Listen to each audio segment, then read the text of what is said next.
Hello दोस्तों, food industry और nutrition की इंडस्ट्री कैसे चेंज हो रही है over a period of time, क्या आप इसके बारे में जानते हैं? अगर नहीं तो आज का वीडियो आपको बहुत ध्यान से देखना चाहिए, क्योंकि आज हम बात करने वाले हैं एक ऐसे टॉपिक के बारे में जिसपे हमें बहुत ही कम इंफॉर्मेशन या यूं कहें ऑलमोस्ट ना के बराबर कोई इंफॉर्मेशन देने वाला है। आज जितने भी स्कूल्स एंड कॉलेजेस हैं उनमें हमें ऐसा कुछ नहीं पढ़ाया जाता, हम ये जान सकें कि कैसे हम अपनी हेल्थ को बेटर रख सकते हैं। तो आज एक छोटा सा प्रेजेंटेशन मैं आप लोगों के लिए लेके आया हूं, ये जानने के लिए कि किस प्रकार आप किन चीजों को अवॉइड कर सकते हैं, क्या चीजें आपको अपनी डाइट में इंक्लूड करना चाहिए। और याद रखिए, आयुर्वेद भी ये कह रहा है कि अगर आपकी डाइट करेक्ट है तो आपको दवाओं की आवश्यकता नहीं है, लेकिन अगर आपका खाना ही खराब है तो दवा भी किसी काम नहीं आने वाली है। तो आइए इसी उपलक्ष्य में आज का ये वीडियो शुरू करते हैं। एक छोटे से प्रेजेंटेशन के थ्रू मैं आपको लेके चलता हूं। तो आइए देख लेते हैं क्या है हमारे पास पिटारे में। तो फटाफट से मैं आपके सामने लेके आ रहा हूं एक छोटा सा प्रेजेंटेशन, और ये बात कर रहा है food nutrition and importance of nutrition के बारे में, कि कैसे दिन प्रतिदिन ये चीजें खराब होती जा रही हैं, हमको क्या खाना चाहिए जिससे हम सेहतमंद रह सकें और डॉक्टर से और दवाओं से दूर रह सकें। तो ये कुछ फोटो आपको दिख रहे होंगे, इसमें अलग अलग चीजें हैं जैसा कि आप देख पा रहे हैं, कुछ हेल्दी कुछ अनहेल्दी। हम दोनों ही तरह की चीजें खाते हैं और खाते भी रहना चाहिए, लेकिन सिर्फ आपको पोर्शन साइज पता होना चाहिए कौन सी चीज का क्या लेना है। सबसे पहले आज के हेल्थ का डेटा वो डिस्कस कर लेते हैं कि किस प्रकार से लोग जो हैं वो घिर रहे हैं दवाओं के चक्करों में, अस्पतालों के चक्करों में, और दिन प्रतिदिन उनका जो खर्चा है वो बढ़ता जा रहा है कहीं ना कहीं इन सब चीजों में। आपका भी बढ़ा होगा आई एम श्योर, अगर नहीं तो अच्छी बात है, आप ये टिप्स फॉलो करेंगे आगे जो मैं बताने वाला हूं उससे आपको फायदा होगा। सबसे पहली बात, हमारे किड्स की इम्यूनिटी जो है वो आज की तारीख में बहुत ज्यादा इम्पैक्ट हो गई है। बच्चे जो हैं वो बहुत जल्दी बीमार पड़ रहे हैं, और मौसम जैसे ही चेंज होता है सबसे ज्यादा इश्यूज तब आते हैं। तो इम्यूनिटी लेवल जो है वो बच्चों का नीचे होता जा रहा है, और ये बर्थ के टाइम से ही हो रहा है।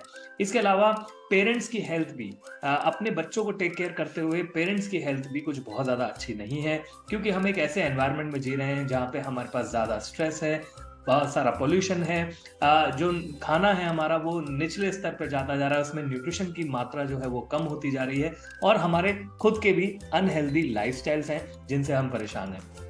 इसी की वजह से अर्ली मेडिकेशन शुरू हो जाते हैं। आपने देखा होगा कि बहुत सारे लोग अब 30s की एज में या 40s में ही दवाओं का शिकार हो जाते हैं, और जो क्रॉनिक डिजीजेस हैं जैसे BP, diabetes, thyroid, PCOD, PCOS, इन सब चीज़ों की दवाएं लोगों को ज़्यादा चालू हो जाती हैं। क्यों? क्योंकि वो अपना हेल्थ एंड लाइफस्टाइल बेहतर नहीं कर पाते हैं।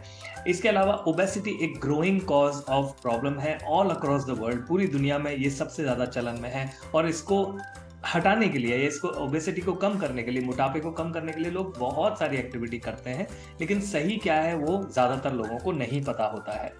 मेंटल हेल्थ भी एक ऐसा इशू है जिसके बारे में बहुत ज़्यादा बात की जा रही है। आपको भी मेंटल हेल्थ के ऊपर कुछ ना कुछ करते रहना चाहिए। ये अब वो दिनों की बात नहीं है जब मेंटल वर्ड को सुन के हमें लगता था कि शायद किसी पागल व्यक्ति की बात हो रही है। बात यहाँ पे पागल व्यक्ति की नहीं है, बात है आपका बॉडी, माइंड एंड सोल, तीनों चीज़ें जो हैं वो हेल्दी रहना चाहिए, और उसके लिए आपको मेंटल हेल्थ पे ध्यान देना चाहिए। डिप्रेशन एक बहुत नया, एक न्यू एज चीज़ हो गई है जिसके बारे में ऑलमोस्ट हर घर में आज की तारीख में बात हो रही है, और आपने टीवीज में, न्यूज़ में भी ये सारी चीज़ें देखी होंगी।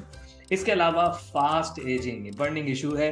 कम उम्र में लोग ज़्यादा बूढ़े दिखने लग गए हैं, एंड ये अक्रॉस द ग्लोब हो रहा है। तो ये तो चलिए हो गई कि प्रॉब्लम्स क्या हैं, लेकिन अब हम क्या कर सकते हैं, हम क्या बेहतर कर सकते हैं, पहले वो जान लेते हैं। कुछ इस प्रकार के विशियस साइकिल में आई एम श्योर आप भी अपने आप को ट्रैप पाते होंगे, कि कैसे आपका दिन प्रतिदिन ये सारी चीज़ों से सेवन करना, जंक फूड का बहुत ज़्यादा हमारी लाइफ में एंटर कर जाना, अल्कोहल, ड्रग्स, टोबैको और बैड लाइफस्टाइल, इन सब के चलते फिर से हम कहाँ चले जाते हैं, दवाइयों में और उसमें। तो हम क्या बेटर कर सकते हैं इसके बारे में आगे बात करेंगे। फूड डिलीवरी एप्स अगर आप इस्तेमाल करते हैं, सबसे पहला काम आपको ये करना चाहिए कि अपने मोबाइल में से फूड डिलीवरी एप्स को हटा देना चाहिए, क्योंकि कहीं ना कहीं अगर वो रहते हैं तो हमारा मन कर जाता है। कभी आपने पहले आप प्लान करके जाते थे, बट अब अगर आपको लगता है कि नहीं ठीक है, कौन जाएगा बाजार में, यहीं बैठ के मंगा लेते हैं फटाफट से, आजकल हमारा ये चलन हो गया है। और आप देखेंगे 87% लोगों ने लॉकडाउन के दौरान इन ऐप्स का इस्तेमाल करना शुरू किया।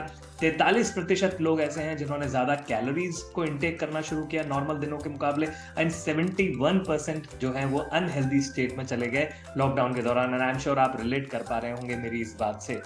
तो ये क्यों हो रहा है? क्योंकि हमारा जो नॉर्मल फूड है वो कहीं ना कहीं डिस्टर्ब हो गया है। जो चीजें हमारे खाने में ज्यादा होनी चाहिए थी वो तो हो गई हैं कम, और जो कम होनी चाहिए थी वो है ज्यादा। जैसे उदाहरण के तौर पे शुगर, सॉल्ट, अल्कोहल, पेस्टिसाइड्स, ये बहुत ज्यादा हो गया है। क्या कम हो गया है? Good protein, carbohydrate, fats, minerals, vitamin, इनके बारे में कुछ बहुत ज्यादा हमको अवेलेबिलिटी नहीं हो पाती है। तो फूड न्यूट्रिशन क्या कह रहा है? अभी जो थोड़ी देर पहले मैंने बताया कि food is what we eat and nutrition is what our body needs. हमारी बॉडी को क्या न्यूट्रिशन चाहिए वो हमें पता होना चाहिए। ओके, सभी न्यूट्रिशन फूड है, लेकिन हर फूड में न्यूट्रिशन नहीं होता है। कई लोग, आपने देखा होगा, अचार से भी रोटी खा लेते हैं, लेकिन क्या अचार से रोटी खाने से आपको कुछ गुणवत्ता मिलेगी? नहीं मिलेगी। आपको सोचना चाहिए। तो फूड को मेडिसिन के जैसे चलने दीजिए, तो वो आपको ज्यादा फायदा करेगा। अब इंपॉर्टेंस क्या है हेल्दी फूड की, क्यों हमें हेल्दी फूड लेना चाहिए, आइए इसके बारे में बात कर लेते हैं। हेल्दी डाइट पहली बात तो होनी कैसी चाहिए, कैसे रिप्रेजेंटेशन होना चाहिए, उसके 3 मेन कंपोनेंट्स हैं। सबसे पहला है आपका फैट, देन है फाइबर, देन है कार्बोहाइड्रेट, एंड देन है प्रोटीन।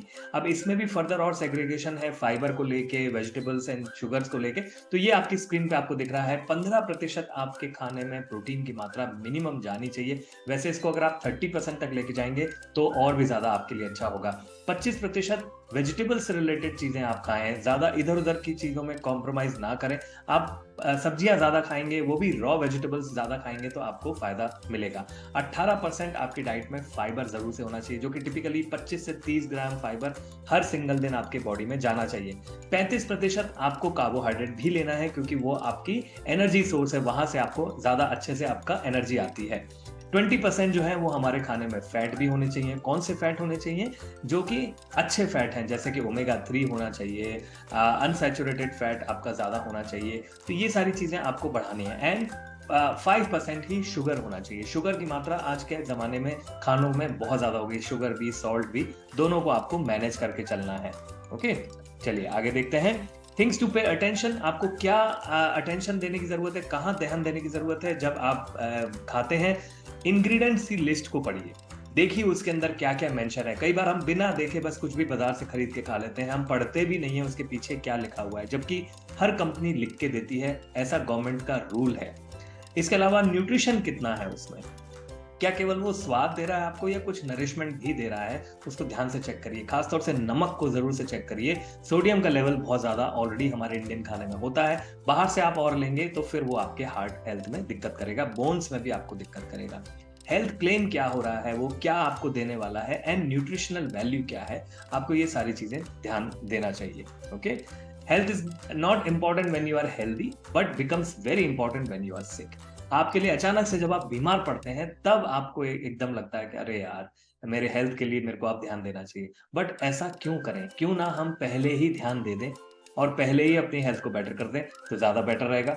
ओके, और इम्पैक्ट क्या है अनहेल्दी फूड का, क्या असर होता है जब आप अनहेल्दी फूड खाते रहते हैं? वो है स्ट्रोक, डायबिटीज, डिहाइड्रेशन, ओबेसिटी बढ़ने लग जाती है, हार्ट रिलेटेड डिजीजेस बढ़ने लग जाती हैं, हार्ट अटैक्स बढ़ने लग जाते हैं। और ये सब जगह हो रहा है, ऐसा नहीं है कि ये कोई नई बात मैं आपको बता रहा हूं, आपने महसूस भी किया होगा, देखा भी होगा। ओके, कैसा होना चाहिए आपका फूड का पिरामिड, हेल्दी फूड कैसा दिखना चाहिए, वो यहाँ पे लिखा हुआ है। ओके, तो फ्रूट्स एंड वेजिटेबल्स की मात्रा ज्यादा करिए, डेयरी का थोड़ा कम, मीट फिशरीज की और कम, और फैट ऑयल कन्फेक्शनरी आइटम्स को और ज्यादा कम रखिए। सीरियल्स को बढ़ाइए, जो आप अपना जो रॉ फूड खाते हैं उसको यहाँ पे बढ़ाइए। यहाँ जो ब्रेड लिखा हुआ है ये टिपिकल वो ब्रेड नहीं है, ब्रेड का यहाँ बेसिकली मतलब है जो आपकी घर में जो बेसिक रोटी सब्जी जो बनती है उन्हीं के बारे में यहाँ पे बात हो रही है। क्यों ऐसा होता है कि लोग हेल्दी फूड नहीं खा पाते हैं? ऐसा 500 से ज्यादा लोगों के साथ सर्वे किया गया और उसमें बताया कि लोगों को टेस्ट पसंद नहीं आता। लोगों को लगता है हेल्दी फूड जो है वो बहुत ही टेस्टलेस होता है, जबकि ऐसा नहीं है। एक्सेस नहीं मिल पाता, हेल्दी फूड लाएं कहाँ से, हमें तो पता ही नहीं पहली बात तो कि कहाँ मिलता है।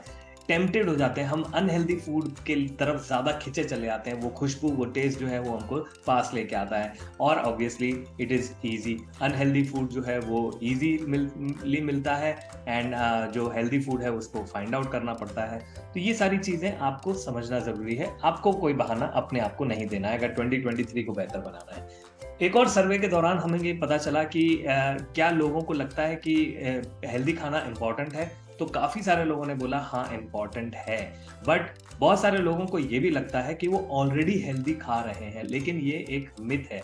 हम हेल्दी नहीं खा पा रहे हैं क्योंकि हमारे पास ना तो खुद की गाय भैंसे हैं जहाँ से हमको मिल्क एंड मिल्क प्रोडक्ट्स मिल रहे हों, ना ही हमारे पास अपने खुद के खेत हैं जहाँ पे हम अपनी ऑर्गेनिक खेती कर रहे हो। तो हमारी सारी की सारी डिपेंडेंसी मार्केट के ऊपर है और वहाँ पे तो सारी कैसी चीज़ें हो रही हैं, सब्जियों में भी, फलों में, वो सब आपको पता है।